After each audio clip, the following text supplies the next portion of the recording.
ये है प्रतिस्थापन विधि, जिसमें चेक करना है। जैसे दो इक्वेशन दिया हुआ x प्लस वाई बराबर 8, 2x प्लस 7y बराबर 18। इसमें दोनों में से कौन एक समीकरण को लेंगे पहले एक नंबर में। तो यदि हम लेंगे समीकरण 1, समीकरण 1 में लिखा है x प्लस वाई बराबर 8। इसमें हम x का मान निकालेंगे, हमेशा याद रखना x का मान निकालेंगे ऑलवेज। तो x का मान निकालेंगे तो 8, ये प्लस उधर जाएगा तो माइनस, माइनस वाई। ये जो x का मान निकला है, यही x का मान अब रखेंगे समीकरण 2 में। अब यहाँ पे जो है समीकरण 2 क्या कहता है 2x प्लस 7y बराबर 18। तो 2 गुना x का मान कितना निकल गया है 8 minus y, 8 minus y plus 7y बराबर 18।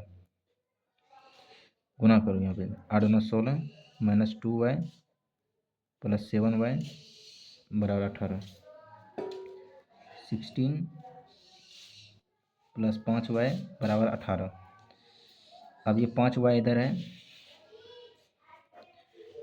तो 5y बराबर 18, और ये 16 उधर जाएगा तो माइनस में हो जाएगा, माइनस 16। तो 5y बराबर हो गया 2। तो y का मान निकल गया 2/5। यदि y का मान 2/5 निकल गया है तो यही y का मान रखेंगे अब यहाँ पे x में। पहले एक नंबर में क्या करेंगे, समीकरण चूज करेंगे, उसे x का मान निकालेंगे, निकाल लिए। अब समीकरण 2 का वैल्यू लिखेंगे, समीकरण 2 में यही x का मान जो निकलेगा यहाँ पे उसी को रखेंगे यहाँ पे x की जगह पे। उससे हम y का मान निकाल लेंगे यहाँ पे, ठीक है।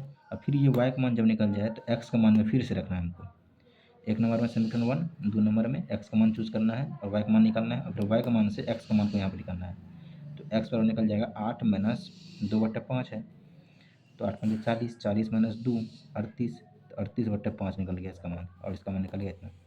जैसे ये एक सवाल है 2, इसमें 2x प्लस वाई बराबर इतना है, इतना है।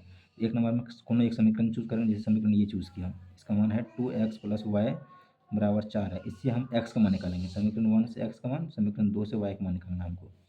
समीकरण 1 से x का मान निकालना है, तो x का मान निकालने के लिए 2x प्लस 4 को 4 लिखेंगे बराबर 4 माइनस 2x बराबर 4, और ये प्लस को सरिएगा तो माइनस, तो 2x बराबर निकल गया 4 माइनस वाई।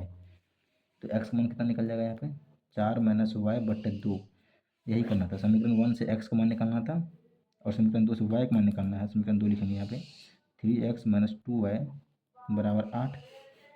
तो 3x का मान कितना निकला यहाँ पे ये रखेंगे 4 माइनस वाई बटे 2 माइनस 2y बराबर 8। अब गुना करेंगे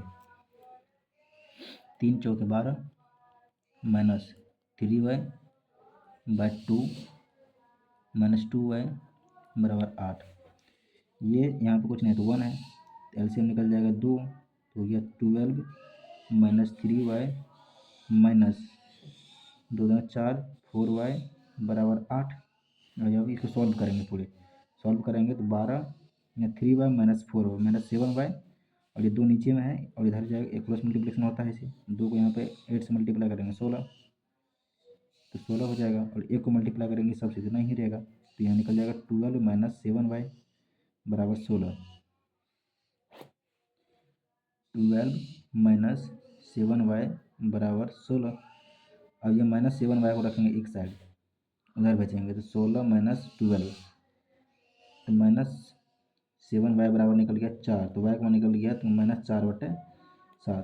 अब ये y का मान जो निकला है यही y का मान अब रखेंगे यहाँ पे, यहाँ पे रखेंगे, और फिर x का मान यहाँ पे निकाल लेंगे जो निकलेगा। तो ऑलवेज रिमेंबर, प्रतिस्थापन में एक समीकरण से x का मान निकालना है y के टर्म में, y के टर्म में, और समीकरण 2 से y का मान निकालना है, और फिर जो y का मान निकलेगा वही y का मान यहाँ पर रख के x का मान निकालना है।